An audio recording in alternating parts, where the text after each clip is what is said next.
Então, os Néfilis, eles nunca foram estéreis e eles tiveram sua semente em posteridade através do pecado de Cã, o gene humano que seguiu contaminado. Apenas Noé era perfeito, mas seus filhos e esposa possuíam genética ainda, de certa maneira, com contaminação pós-pecado do Éden. Até porque Deus já havia sentenciado e falado das duas sementes em Gênesis 3,15, do qual, da mulher, existe um representante principal que seria Cristo, Filho de Deus, que nasce em carne. Para que não houvesse nenhuma possibilidade dos nefilins retornarem, Deus teria que criar novamente do zero um casal, tanto o homem como a mulher. E no caso, Noé ele prefigura, olha que interessante, gente, Noé ele prefigura Cristo. Ele é o que veio trazer o quê? Um alívio genético, uma nova natureza para nós. E a mulher de Noé, que eu entendo que pela cultura hebraica eles dizem que é Naamá, ou alguns chamam ela de Noema, ela era da semente de Caim. Existe também a informação do seguinte, para quem conhece o livro de Jazar. O livro de Jazar, ele menciona também a mulher de Noé, chamada Naamá, mas da descendência de Sete. Então, segundo o que eu entendo dos estudos, inclusive o Zen Garcia tem esse entendimento, que Noé ele teve duas mulheres, chamadas Naamá. Por que o nome repetido? Se vocês pegarem a descendência de Caim e a descendência de Sete, vocês vão observar que existem alguns nomes que se repetem em ambas descendências. Porque é como que... Eu entendo que a descendência original, né? Claro, é a descendência de Sete. Mas no caso, inclusive, Enoque teve o filho chamado Enoque de Caim, e nós conhecemos que existe o Enoque da semente de Sete, que é o sétimo após Adão. E existe também o Lameque da semente de Sete, e existe o Lameque da descendência de Caim. E existe essa Naamá, e dentro da cultura hebraica também existe a Naamá da semente de Caim. Inclusive, existe o verso de Gênesis 4, no verso 22. Exilá também deu à luz a Tubal-Caim, mestre de toda a obra de cobre e ferro. E a irmã de Tubal-Caim foi Noema, ou Naamá. Interessante que aqui não haveria sentido para quem mencionar essa irmã de Tubal-Caim. Mas é mencionado aqui. Segundo os sábios hebreus, eles dizem que ela foi mencionada aqui porque ela foi a esposa de Noé. Mas ela não é colocada lado a lado com Noé pelo tipo de pecado que houve pós-dilúvio, que é o que eu vou estar comentando, e o que reativou a semente do mal. Então, Cã, ele reativou a semente maligna, a semente dos nefilins. Lembrando que os nefilins não são só gente, apenas gigantes, mas são seres que possuem, geralmente, defeitos genéticos pela incompatibilidade daquele espírito maligno que nasce ali, tá? Mas são espíritos caídos que vêm aqui na nossa matriz. É isso que vocês têm que entender. Então, diz o seguinte, em várias passagens do Velho Testamento, prestem bem atenção nisso. Nenhum de vós se achegará àquela que lhe é próxima de sangue, para descobrir a sua nudez. Eu sou Yah. Levítico 18:6. Também diz em outro verso o seguinte: não tomarás a irmã de tua mulher, de modo que lhe seja um rival, descobrindo a sua nudez, com a de tua mulher durante a vida. Levítico 18:18. Também há um outro verso que diz o seguinte: não te achegarás a uma mulher durante a sua menstruação para descobrir a sua nudez. Olha novamente a terminologia aqui. Levítico 18:19. O que é esse descobrir a nudez, gente? Ter relação. Tá? Outro verso aqui diz o seguinte: se um homem tomar a sua irmã, filha de seu pai, ou de sua mãe, e vir a nudez dela, e ela vir a sua, isso é uma coisa infame. Serão exterminados sob os olhos de seus compatriotas. Pois descobriu a nudez de sua irmã, levará a sua iniquidade. Levítico 20:17. Então, o que diz Gênesis 9, quando fala sobre Noé e a vinha que ele plantou e ele ficou bêbado? Diz o seguinte: Noé era cultivador e foi o primeiro a plantar uma vinha. Bebeu do vinho que havia feito, embriagou-se e ficou dentro de sua tenda. Cã, pai de Canaã, notou que seu pai estava nu e foi contar aos dois irmãos que estavam do lado de fora. Então Sem e Jafé tomaram uma capa, levantaram-na sobre os próprios ombros e, andando de costas para não verem a nudez do pai, cobriram-no. Quando Noé acordou de sua embriaguez, soube que Cã, seu filho mais jovem, havia feito.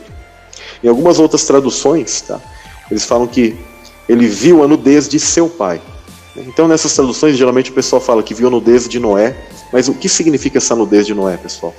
Assim como eu li em várias passagens de Levítico ali, é um eufemismo hebraico, que significa ter relação com a esposa, ou com um parente ali. Então Cã, alguns até entendem que ele teve uma relação, digamos, homossexual com Noé. Não, eu não compreendo assim. Por quê? O grande segredo está quando Noé lhe esbraveja, ele diz assim no verso 25. Então esbravejou Noé: maldito seja Canaã, ou seja, o filho de Cã. Escravo de escravos será para seus irmãos. Ou seja, daquela relação incestuosa eu entendo que a esposa de Noé que passou pelo dilúvio, que é Naamá, cometeu o pecado de incesto com Cã, e aí se reativou o gene maligno. Por que isso também? Porque existe, por exemplo, em Deuteronômio, a prova de que quando algo muito forte ocorre, os filhos que nascem em consequência, eles são malditos. E o que são esses seres malditos? São nefilins. São gente como você e eu, mas é um espírito maligno que nasce ali. Eu sei que é um assunto delicado, Samuel. E o exemplo disso está em Deuteronômio 28:18. Maldito o fruto do teu ventre, e o fruto da tua terra, e as crias das tuas vacas e das tuas ovelhas. Mas o mais forte aqui é a palavra que diz o seguinte: maldito o fruto do teu ventre. Quando as pessoas elas cometem certos tipos de pecados, principalmente esses pecados como incesto, entre outras coisas, Deus ele amaldiçoa o ser que vem. Não cabe dúvidas disso. E interessante que existe o contrário disso aqui, do maldito fruto do teu ventre, quando Deus ele fala para Miriam, o seguinte: bendito o fruto do teu ventre, que era Cristo. Então aqui mostra que existe esse tipo de laço genético, que as pessoas têm pouca informação, que ele está ligado totalmente ao espiritual, está ligado à pré-existência, então se ativam seres malignos que nascem no meio das descendências. Mesmo entre os descendentes de Sem, chegou a nascer, principalmente dos povos gentios, principalmente pelo tipo de vida e pecado que eles levam. Então isso foi reativado, e quando você estuda onde os cananitas eles se localizaram, eles ficaram localizados ali onde era a terra prometida. Por isso que eles tiveram dificuldade, o povo de Israel teve dificuldade de adentrar ali, porque esses seres malditos, frutos dessa geração aqui, desse pecado de incesto, e não foi só ver Noé bêbado, tá? Mas foi um pecado de incesto, por isso que ele amaldiçoou a Canaã, o neto, que não tem nada a ver, mas agora entendendo que sim, houve uma relação sexual, aí você começa a compreender que houve um reativar da semente maligna ali, pela já predisposição de Cã. Lá, como eu estava falando antes, no livro de Jazar fala sobre duas esposas, e no livro de Jazar menciona em um determinado momento apenas Jafé e Sem, e Noé e Naamá. E mais tarde, depois, quando fala sobre quando eles adentram a arca, aí sim menciona a pessoa de Cã. Então eu entendo que Cã, especificamente, ele era filho da Naamá, da semente de Caim. Por isso que ele tinha essa predisposição, e ele fez isso com a própria mãe. Esse tipo de comportamento ele está sempre presente nas elites, inclusive com Nimrod. E Nimrod era descendente, inclusive, de Cã. E Nimrod ele praticou esse tipo de incesto, que tem a ver, inclusive, com a questão da celebração hoje do Natal. Por que o Natal? Porque essas datas têm alinhamentos astrológicos com os monumentos, e geralmente esses filhos malignos nasciam nessa época de dezembro. Então é uma blasfêmia eles falarem que Cristo nasceu nessa época, que estão atrelando inclusive aos filhos, a esses nefilins, que nasciam justamente nessas épocas. E Nimrod também fazia parte dessa semente maligna. É assim que acontecia. Inclusive, pessoal, quais são outros tipos de características que esses seres, a prova que eles não são estéreis, e a gente consegue também relatos históricos de pessoas ao redor do mundo. E os índios Paiute, ou Paiute, entre as suas antigas lendas orais, eles diziam que há muitíssimo tempo, na região onde eles viviam, no caso é o atual estado de Nevada, habitava uma tribo de gigantes, que eles chamavam de Siteká. Dizem eles que eles constituíam entre homens e mulheres, tá? Então para a gente ver que não são estéreis, tão altos quanto 3,65 metros. Tinham cabelos ruivos, pele clara, extremamente fortes e hostis. E justamente eles habitavam essa região onde os Paiutes haviam se instalado. Então conta-se que esse povo de gigantes causava medo e se mantinha imponente frente a eles, em frente às tribos da região. E praticavam antropofagia, um ato ritual de comer uma ou várias partes do ser humano, ou seja, o mesmo comportamento dos seres antediluvianos, que comiam toda a fauna e começaram a comer o ser humano e beber o seu sangue. Que isso também, existe até um apócrifo de Moisés que fala que Eva teve um sonho em que Caim ele tomava o sangue de Abel. E ele, até que Abel se consumiu todo. Então esse tipo de questão, desde a semente maligna de Caim, todas essas atrocidades sexuais, e violência, e armas, e guerra. E quando os sentinelas vieram aqui e continuaram ensinando os filhos dos homens, as filhas dos homens, principalmente as filhas de Caim, e corromperam tudo, trouxeram os grandes titãs, todos esses gigantes, essas aberrações, essas bestas. Então Deus ele teve que o quê? Derramar o grande dilúvio sobre a terra. Para o quê? Para trazer alívio, porque senão ia só nascer semente maligna. Só que como Caim era primogênito, então ele permitiu que Cã, filho de Naamá, da descendência de Caim, passasse, e esses povos continuaram se alastrando como erva daninha, né? E Josué, Davi, Moisés inclusive combateu gigantes, Abraão, tá? Os 5 reis lá que ele enfrenta, tem a ver com essa descendência. Todos eles combateram, os hebreus eles são a linhagem de frente de exército que combateu essa semente maligna, que adentrava nos povos gentios, e que eles também faziam parte dos grandes impérios, principalmente os impérios de Daniel. E um dia eu posso estar falando como que eles se espalharam sobre tudo isso. Excelente, perfeito.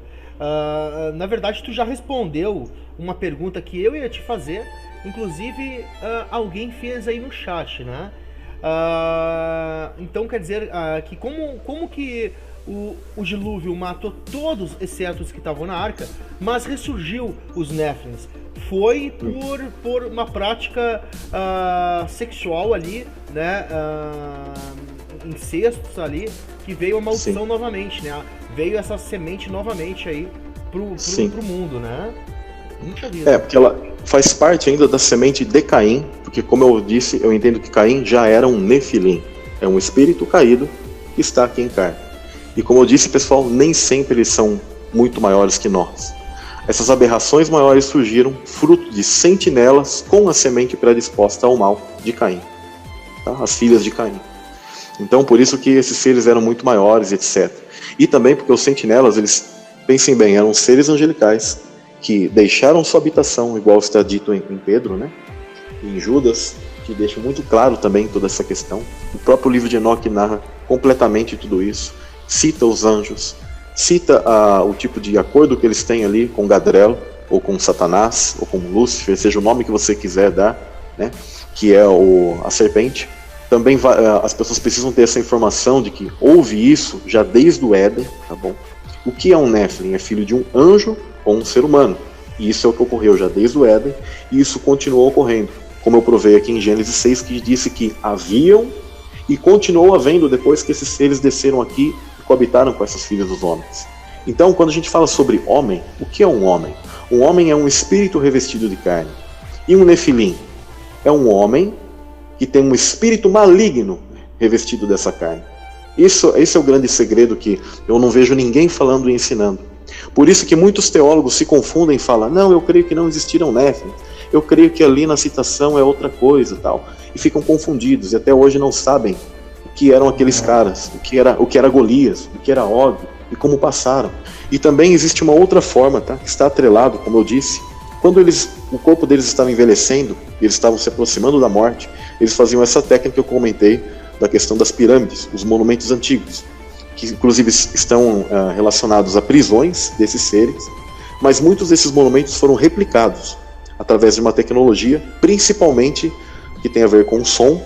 Através de som eles invertiam a polaridade das pedras, e através do som eles conseguiam empurrar as pedras e colocá-las em seu lugar.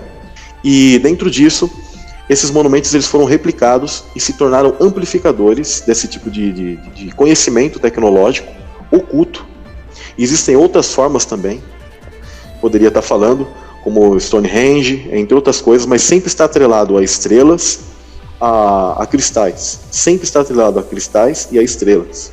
Por isso que se usa muito isso no esoterismo, etc., para que esses seres venham aqui. De preferência, as mulheres que são usadas para isso, e o fecundador, né, o homem que vai estar usando, o casal que vai estar usando esse tipo de questão, eles sempre precisam ter, sim, uma predisposição genética resquício desses nefilins antigos, dos mais antigos, que seriam, entre aspas, os mais puros.